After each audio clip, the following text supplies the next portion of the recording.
we got a roomy kid. All right, hello friends. My name's Nick. I'm the Bitcoin team lead for the Freedom Convoy. I've been on the ground here since this first started. I'm a local in Ottawa, so this fell into my backyard.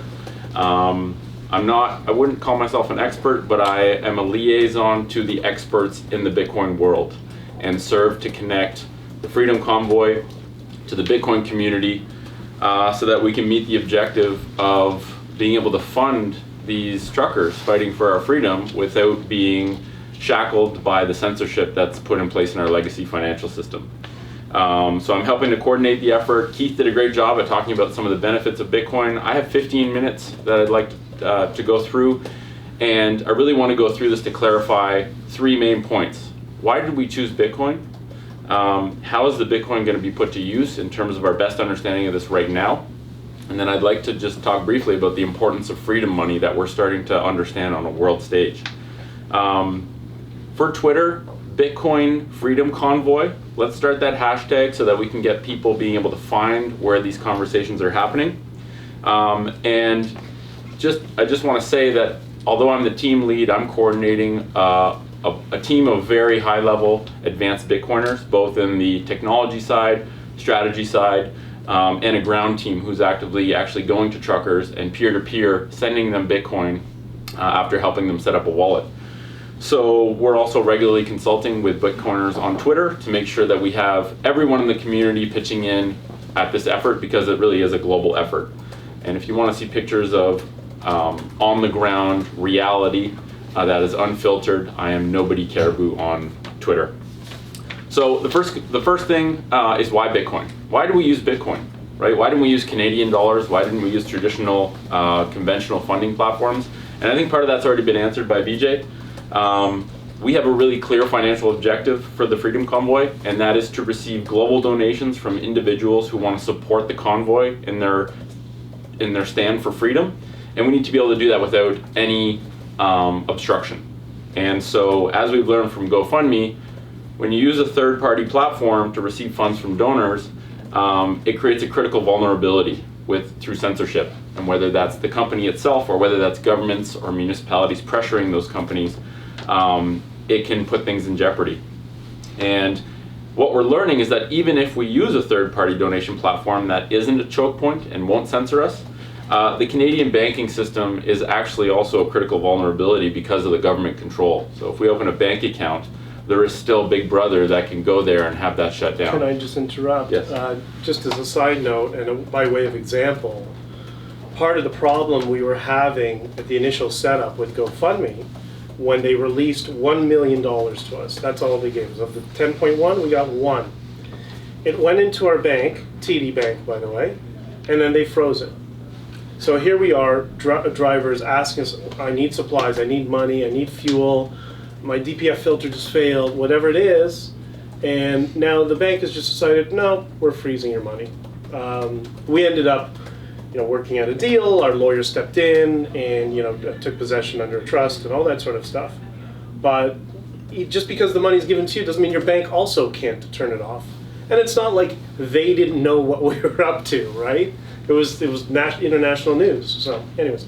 Yeah, no, that's an important point. And so for those unfamiliar with Bitcoin, as BJ mentioned, we all have to go down our own learning journeys to understand this. I think fundamentally people don't understand money, and you have to understand money before you start to try and understand Bitcoin. So I'll give some resources at the end of this. But for those unfamiliar with it, it's a global financial network that is uncensorable, permissionless, and when you custody it properly, it's unconfiscatable. And these are the three primary variables that are most relevant for us right now based on the challenges that we've faced so far. I won't say more about Bitcoin, but what I want to do is to show the power of this technology. I'd like to share a couple of the messages that our donors that are attached to the donations we're receiving from the world, because I think these actually demonstrate the power of Bitcoin very potently. Sipping a coffee and making my daily donation. Who will join me? Honk honk. That was for 2,324 sats, which is $1.27 Canadian. Go Truckers, thanks for fighting for my freedom. 200 sats, 11 cents Canadian. America is next, Tucker told me so. 25,096,000 sats, 13,700 Canadian equivalent. The sat streaming shall continue until the freedom improves. 105 sats, 5 cents. Just watched Ottawa police bullying a peaceful citizen. Hope this helps with the lawsuit. 69, 42 sats, $3.80 Canadian.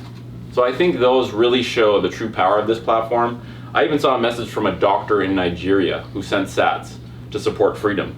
He did so without asking anyone permission. It could not be stopped. And he basically did it for free. A fraction of a penny is what it cost him to send that. This is a technology that can do things that Visa network and platforms like GoFundMe cannot. And so we've got over 4,400 donations made. I'll mention a few countries that these donations have come from, just to show that this is actually a global movement, right? This is not Canadians and Americans. Finland, USA, Denmark, UK, Belarus, Switzerland, Norway, Nigeria, Spain, Ireland, Croatia, Australia, Nepal, South Africa, India, Ecuador, and then I stopped writing. So that gives you an idea of the true power that we're harnessing with this and why it's important. You can follow Honk Hodl, H-O-D-L, on Twitter. That has a link to the tally coin, and you can view all the messages yourself. Everything is transparent, everything coming in is shown, and it's pretty powerful. And that's what makes Bitcoin an effective tool and why we're using it. I want to talk about how the Bitcoin will be used, and I think it's important to give some context. So I've been on the ground speaking to truckers and volunteers every day since this started. I've connected with several teams of people who provide me information about fuel, food, water, what actions police are taking. So I have a fairly good pulse on what's needed on the ground. And there's several categories of support that are needed by the truckers, right? You have things like food, water, diesel, everything I mentioned. Accommodation, sanitation services, all these things. A big one that we're learning is legal protection. All of these things can get thrown at us. Most of them are unlawful and are frivolous, but it creates friction.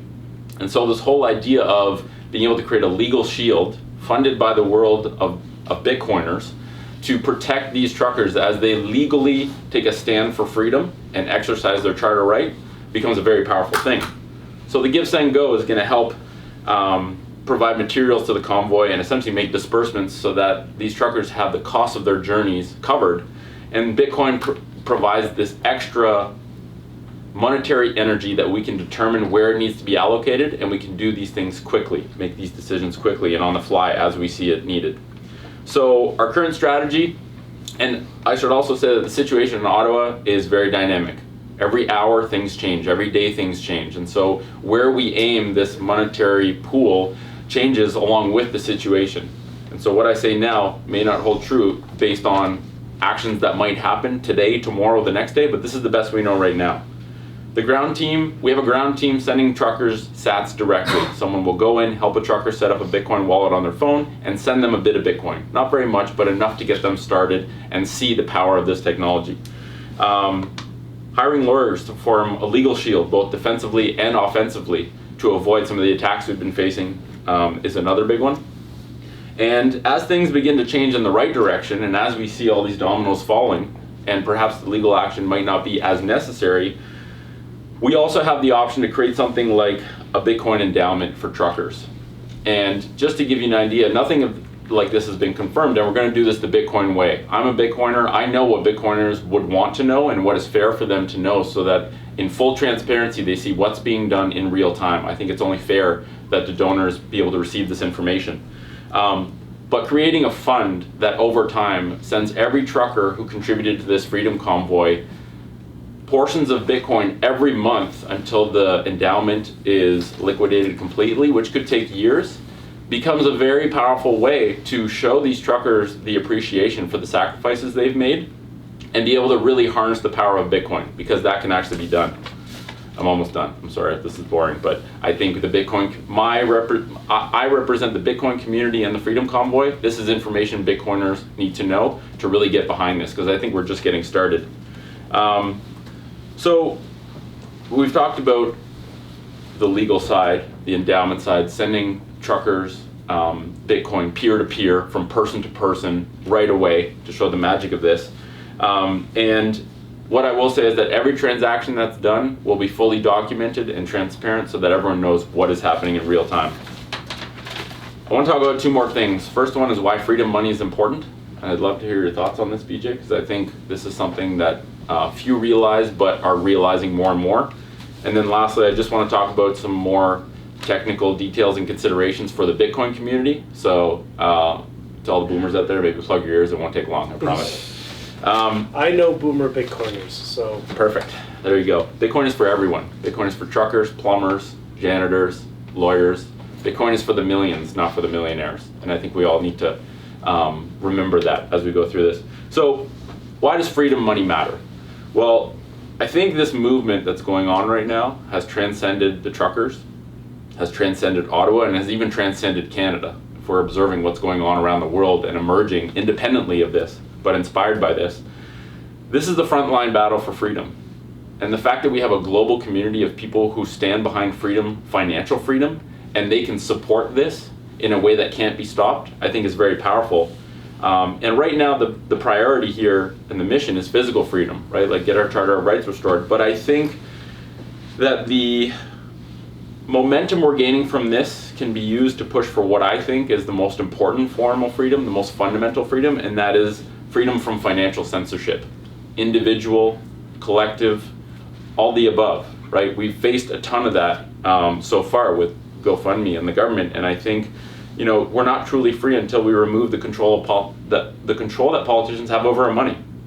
And we can use this opportunity to educate truckers, Canadians, and the world about the importance of returning to a sound money standard and not digging ourselves into a debt that our kids are going to have to pay, right? The politicians that are doing this now aren't going to be around when these debts have to be repaid, but they've been unhinged in creating mass amounts of money and giving the bill to the people that step in next. And I think this is a good opportunity to show what's going on and to help put an end to it. So financial freedom is the final boss. We're hitting physical freedom and the Charter of Rights right now, but I think this momentum can continue. Any thoughts on freedom money? I mean, you don't have to sell me on freedom. Yeah, exactly. We've all sacrificed a little bit. Yeah. I think let's open it up to everybody's questions. Sure. And that may come about. I mean, thank you. I think No worries. you've really explained it on a base level that everybody understands. It can get quite complicated. And if you do end up going on that Bitcoin journey, don't get intimidated. It's confusing in the beginning, and then it just becomes like second nature.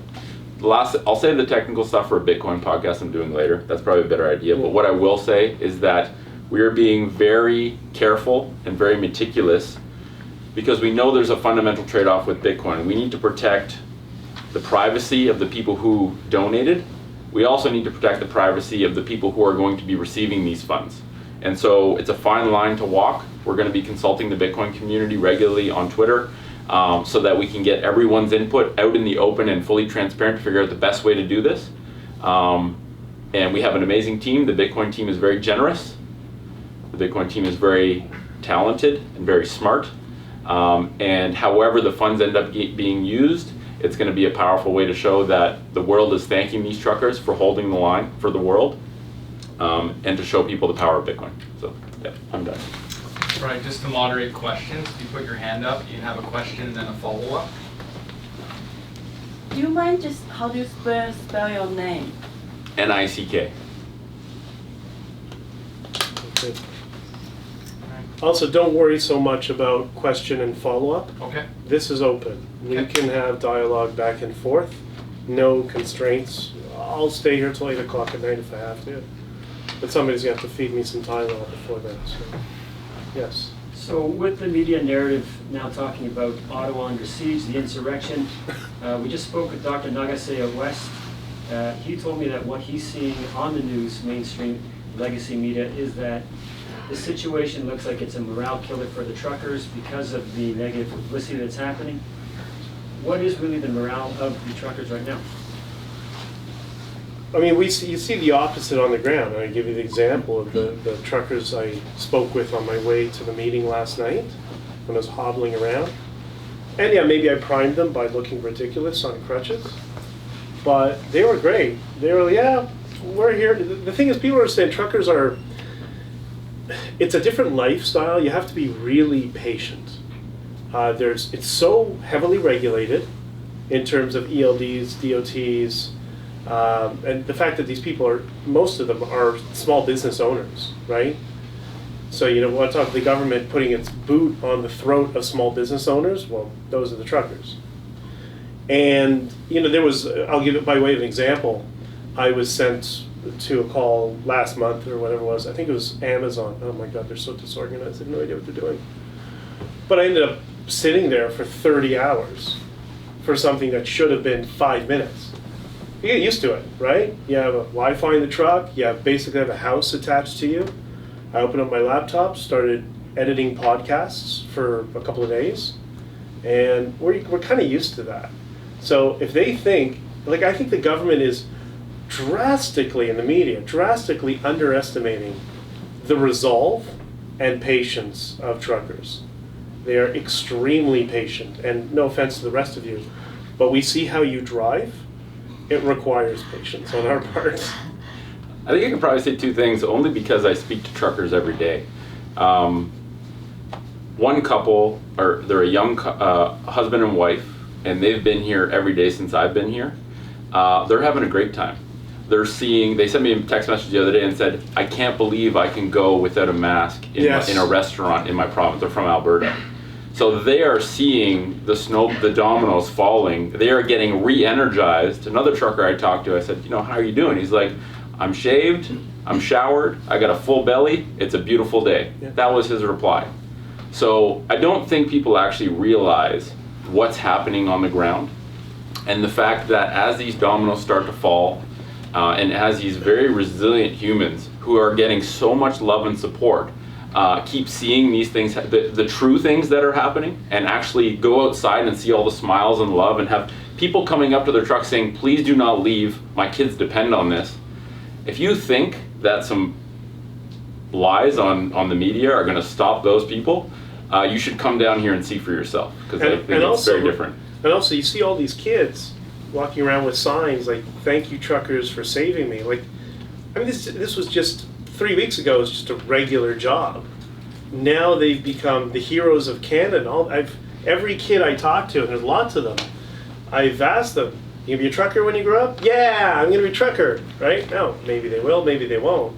But I've joked many times that we're solving the supply chain issue for the future, right? They're all motivated by it. It's great.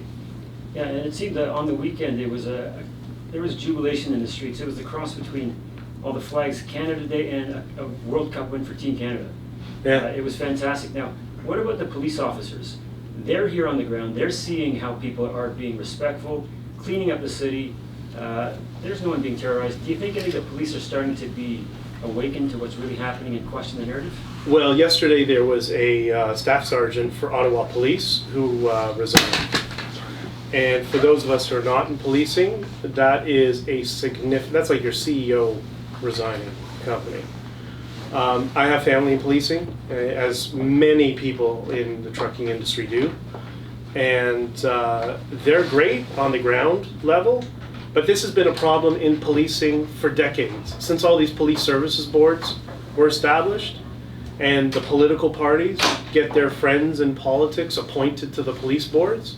So now you have, your police brass, they're all politicized, but everybody below that, they're very much in support of us. And we're very sympathetic to the fact that they're put in a difficult position because they understand we're fighting for their freedom and autonomy, but they have some politicized jerk above them who wants to be the next Liberal MP who's making political decisions. It's quite disgusting. I've heard about it for years. That's not a problem that's going to be solved by this protest or in the near future. But I'm hoping that becomes an issue in future elections, and that we will have leaders that look at these police service boards and say it's time to take that model and chuck it and allow police to be police again. Thank you. Could you say anything to those who are concerned about safety, who haven't been privy, like walking the streets of Ottawa? What's the morale like for these truckers? Can you give some context to those who haven't seen it? You're surrounded by families. We're getting so many messages now of people saying, I'm in Vancouver, I'm on my way to Ottawa this weekend. Or, I'm in Northern Ontario, whatever. Thousands of them. And I'm bringing my kids. We're going to go to the bouncy castle on Parliament Hill. We want to hear you guys speak. it's becoming a festival. So I don't know if you're afraid of a festival. I don't know what to tell you, but the vibe is great. Everybody's helping each other. I think the crime statistics that came out showed that crime has plummeted since the truckers are here. And yeah, I don't know if you're afraid of that, then I don't know, stay home and put a mask on. It's Yeah, if you're afraid of hugs and dance parties and free food, Yeah, and exactly. kids who actually get to play with other kids, you definitely shouldn't come. Oh yeah, and I've been told food has been plentiful. You know, a couple of my guys came back, you know, at the end of the day, we're having a meeting. I'm like, you hungry? They're like, no. Everybody's been giving me food all day. Everybody's having a barbecue. One guy in the back of his truck. I'm like, okay, fine. So yeah, it's been great. From the perspective of like, because I come here and I try and be an observer instead of like, you know, I spend time talking to people, but I try and observe. And what I get a pulse of is that the energy each week has a flow. On the weekend, it goes crazy high. Yeah. Tons of people migrate. It's very loud. It's very action-packed. And then as the week goes on, it comes into a lull, and then it goes up again the next weekend. And Wednesday is the most calm day. What I'm realizing is that is necessary because the truckers, to the weekend energy level, cannot be sustainable. And so the weekdays are when they reorganize. I'm watching these little micro communities essentially pop up. Families will come, they'll bring trailers, they'll bring barbecues, get these little hubs of people who are having communal meals together, right? This is like accelerated healing of people connecting, being so happy just to speak to someone and see their face. So the midweek is like we recalibrate, regroup, we recharge, the truckers get some rest, it's calmer, and they get ready for the next weekend. And every weekend, the peak energy level and the amount of people flooding in gets bigger and bigger. And there's people who are forming new friendships, like I gave the example with the trucks. There are people who are falling in love. People are meeting each other because it's not just men are here, it's everybody from society is here. And maybe we'll make a baby boom. I don't know, that would be great. Freedom boom. We saw recently, since the mayor of Ottawa had declared the state of emergency, now supplying truck with gas and as well fuel. It's now illegal action. What is your action plan to provide them at least some fuel and gas and to protect them against that? So a couple of things there. So first, the fuel that has been seized, I got to get confirmation of this because we were just having a meeting about it. Apparently it's being returned. That was not a good look for Ottawa police. And, you know, I suggest to Ottawa police that not only, as we explained repeatedly over and over again, we're peaceful, we're just families, we're hanging out, but this is such a huge opportunity for policing globally, where the radical left has been maligning police officers, defund the police, they're all bigots, they're all racist, or whatever, blah, blah, blah. Here's the opportunity to actually show they're part of the community and they're going to work with the community and we're going to work with them. We're not at odds with each other. The job of the police is to protect the community. But if there's no threat and we're part of the community and yeah, okay, we're parked illegally. Oh well, that's not exactly going to cause society to collapse, sort of thing. You know, does that make sense? Mm-hmm. So one of the teams that I talk to every day, I get a brief from them every morning, says there are no trucks not getting fuel. And I posted something on my Twitter because I thought it was brilliant. I don't know if everyone's seen the Thomas Crown affair, but basically to avoid getting spotted, they put the same hat on everyone. And there's a video of the day after it was claimed by the police that you are not allowed to bring jerry cans. I think they should be called freedom cans now. Downtown, there are dozens and dozens of people having 2 jerry cans, freedom cans in each hand, and it's brilliant. So nobody caribou's my Twitter, just go there to watch this because it is poetic beauty. And what I saw firsthand was groups of people bringing these fuel cans up to truckers, walking right beside police, and nothing was done. So I think once again, what gets said by the top brass, what gets enforced by honorable individuals who are wearing uniforms, very different. You'll see a lot of this, you won't see a lot of this, but if you're on the ground, the bottom, the enforcement level dignity that officers are showing, saying, I'm not gonna enforce this because it's not the right thing to do. you're going to see more and more of that as officers are having to make more and more obvious choices. And I can tell you, trucks are being fueled. Canadian citizens are taking a beautiful stand to say, you can't stop this. And so there's really, the fuel is not actually a concern. And also, if you've noticed, Mayor Watson, who we've named now Hunk Watson, came out with a statement yesterday that it's time for the government to step up to the plate and start negotiating with the truckers. So once again, people ask about morale when they see that, okay, they're finally realizing we're not adversarial, we're here to talk, and that is the best direction for them, the best course of action. I think you're going to see that happen over time. And do you have any new development on the negotiation with the government? No. No updates yet, but when there is, we'll let you know.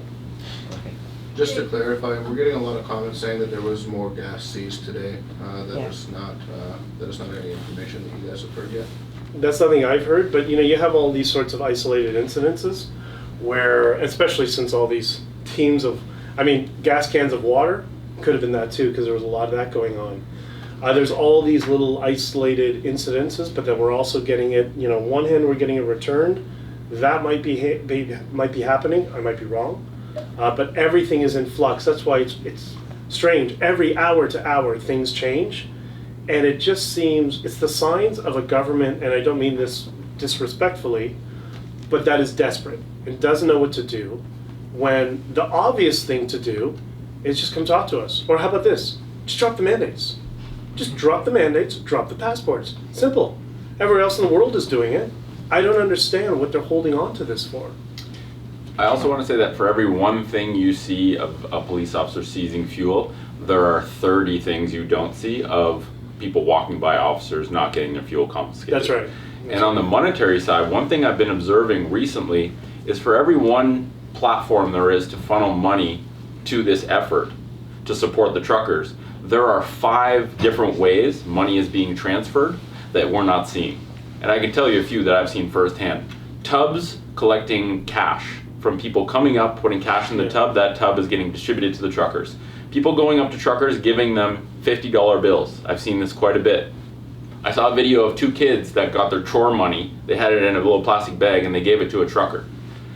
E-transfers, peer-to-peer, gift cards being given to truckers, I can go on. I'm seeing this firsthand. So for every one funding method that we see, there's 5 other ones we don't see that are happening, and it's like the fuel. You can't stop the will of creative Canadians when the mission is this important. I remember you saying at the first presser that you were fully vaccinated, and I'm just wondering how many of the truckers here are fully vaccinated? I don't know, it's none of my business. And I guess that's kind of the point. I know a number of them that have brought up and said, yeah, I'm vaccinated, but that's not the point. Okay, so there are truckers here who are vaccinated? Oh, yeah, lots of them. Remember I said it's a very regulated industry. Right. So many of them didn't have a choice. Okay. Right? Especially if you're crossing the border. Okay. If you do cross border, you had to be vaccinated, unfortunately. And how many truckers are actually here in Ottawa? Do you have a rough estimate of how many there are? Not trucks, but truckers. I don't know. Because, that's the other thing. You brought up an interesting point. A lot of these pickup trucks that you see, depending if you're an owner-operator and your insurance agreement, whatever, they can't actually drive their truck unless it's hooked up to a load or it's part of a delivery. Okay. So they go in their pickup truck and they drive there. So, look at all those cars, there's no trucks there. Like, yeah, their truck's at home in the lot and they're taking their personal vehicles. So there's a lot of that goes on as well. Okay. So, how many? I don't know. I just got wind there is another massive convoy starting from Alberta, northern Alberta, I think, that's making its way here. I don't know if it's another 1,000 or 1,500 trucks that are on their way here. Okay.